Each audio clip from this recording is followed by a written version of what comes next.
Hello everyone. Today we're looking at this. This is a boxed Motorola Microtac MR1. These were exclusively available and released on the Orange cellular provider network in the United Kingdom. These were available back in 1994. These operate on GSM 1800, which is a standard in Europe. That's also known as DCS 1800. GSM 1800 is the same as DCS 1800. These were the only phone that the cellular provider called Orange launched with back in the day. They launched their cellular service with one phone, and this was it. That's why it's called Orange the phone. There's not really any reference to the sort of make or model apart from maybe that sticker. No, it doesn't even say Motorola on it. Well, it does on this side. But so anyway, let's take a quick peek inside and actually see what you got with one of these when you bought it back in the day. This phone is 20 years old this year, so this is what I consider vintage. So right off the bat, we can see you've got quite an array of goodies. This is a UK phone, so of course you got the 3-pin, and this transformer actually weighs quite a ton. This is quite heavy by today's standards in comparison. So you got the transformer for the which is a wall charger. You got the desktop cradle to go with that, standard 2-pocket cradle. You got a swanky leather case, which doesn't really interest me, that. And you got the phone, but you also got an audio cassette tape, just in case you were too lazy to read the manual, which is quite interesting, really, because nowadays you'd never get that. In fact, you probably wouldn't even get a paper manual. You might be lucky and get a download of a PDF of the manual. You got, of course, the original SIM card. Back in the day, SIM cards were large. They were credit card size. This is the original one. Currently, obviously, nowadays, if you bought a SIM card, this is a current SIM card, which I bought a couple of days ago. That is what you would get. Of course, these are pop-outs, and in the pop-out, you can also do a pop-out to a micro SIM. So that's how they currently are. This is how they were back in the day. No pop-outs, just a credit card size, and that's slotted right into the bottom of the phone. I'll show you that in a minute. And you got a battery, obviously, to power the phone up. Of course, these are all NiCads. So actually, this one's a nickel metal hydride. So this isn't the original one. I guess the guy who sold this to me obviously got rid of the original and replaced it with a nickel metal hydride. And you got the phone. Now, there's two versions of this phone. This one is a V, so that would be a 1995 model. But there's a thin version and a thick version. I don't have the thin version, but I'm going to show you in a sec what I mean. So let's fire this up first, though, and see what it can do. Now, of course, you got all the manuals. Before we do that, you got all the manuals. You got a user guide. You got a price guide to tell you how much your hard-earned money they were going to take from you for using the cell phone to place calls. You got a welcome booklet, and you got another manual, and you got some stickers, believe it or not, and an insurance policy pamphlet. Of course, back in the day,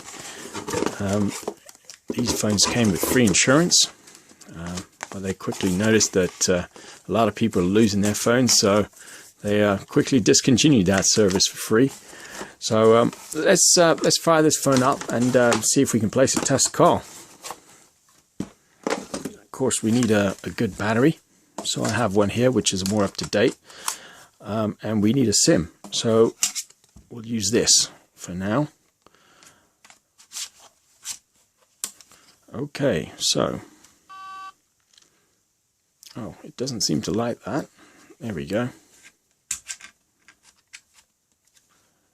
Okay, so hopefully that will pick up cellular service, given that we're in the basement. There we go. Displays orange. Of course, that's the old name.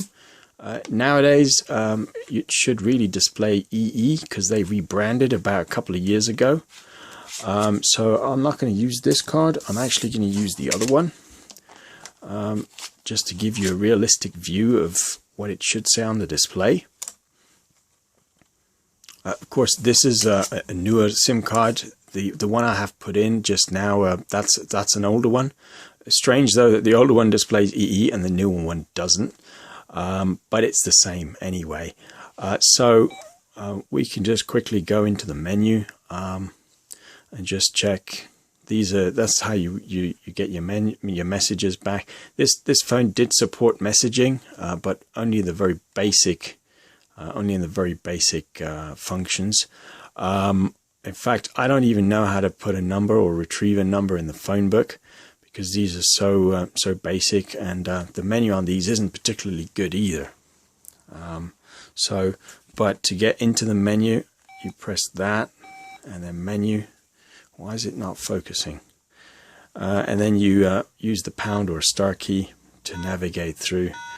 If you wanted to select a particular thing in the menu, you'd press M+, and then you'd go into whatever you wanted, and that would then do what you asked it to do. So for SMS, you'd go M+, message, alert tones. Cell broadcast was a service that was supported on this phone, but they never actually introduced it on the cellular network. It was basically to display the local area code of where you were located with your phone, but they never really used that. So general, status, auto answer, select service.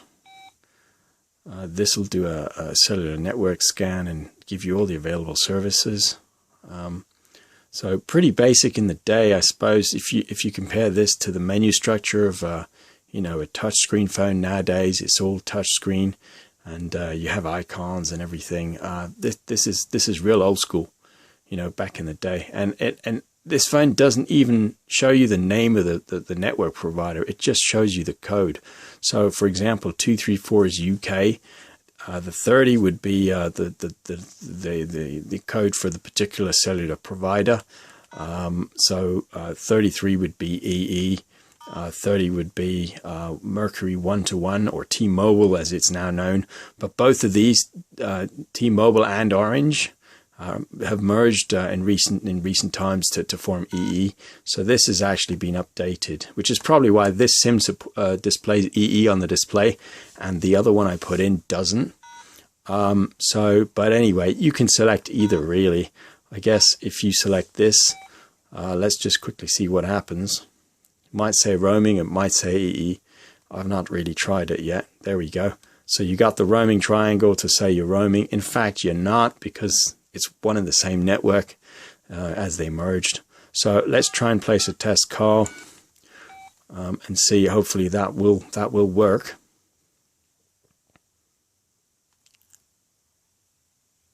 That seems to work, but it doesn't display anything on the screen.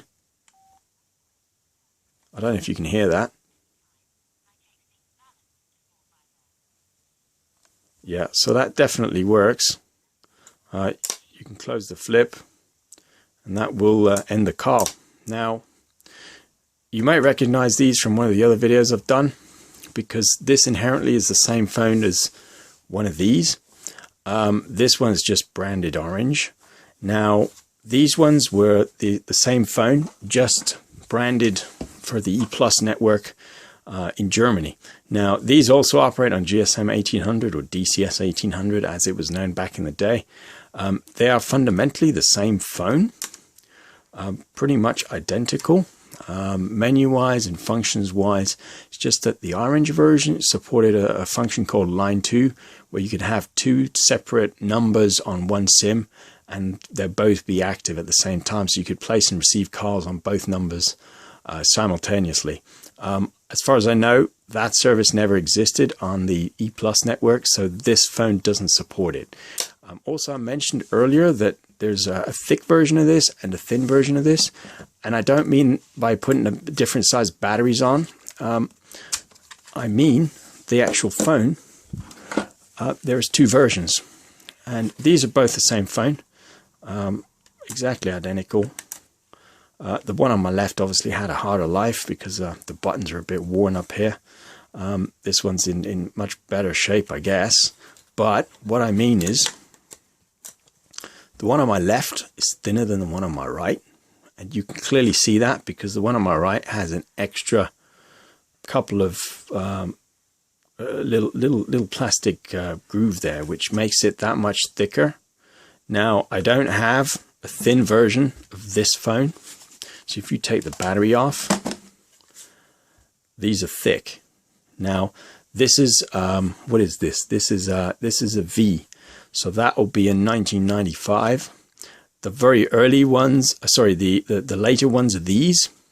The W's, they were thinner, but there's not many of them around because the service provider launched other phones, so you were spoiled for choice. So of course people didn't buy these after they had a choice of other phones. They did have a Nokia as well, and people tended to go for that phone because they had this phone and a Nokia.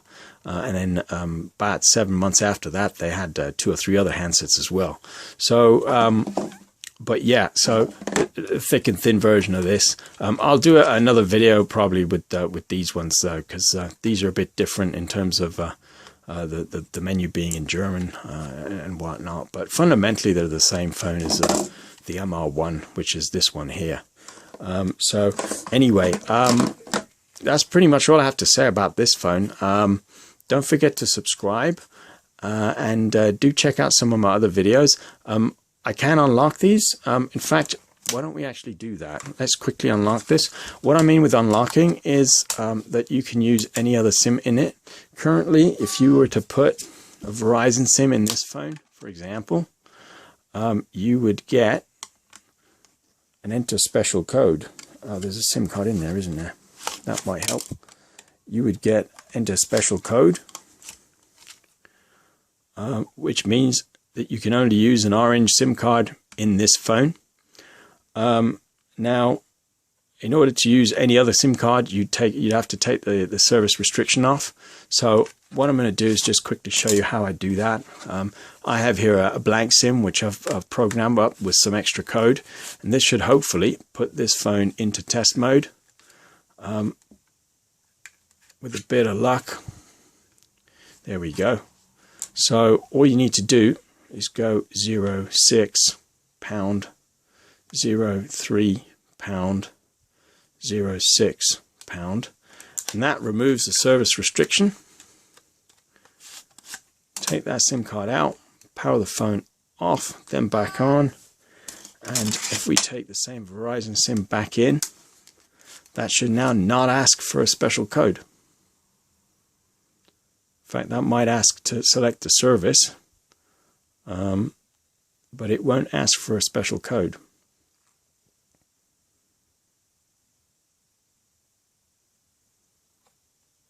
There we go. So that's pretty much unlocked, and I've also reset the security code and lock code as well. So this one's pretty much good to go. Of course, these will only operate on a GSM 1800 network. Generally, those networks are available in Europe, Northern Africa, parts of the Middle East and Asia. This phone, or generally these phones, will not work anywhere in America. That's North America and South America, because the Americas use other systems like CDMA. They used to use TDMA. As far as I know, they used to use IDEN. I'm pretty sure that's now a defunct technology. And they use other systems like UMTS, which is your 3G, or GSM 1900, which is different to GSM 1800, which is what this operates on. You can't take a GSM 1800 phone and use it on a GSM 1900 cellular network. They're incompatible. They don't work. So, but anyway, that's all I have to say. Please check out some of my other videos, and don't forget to subscribe, and thanks for watching.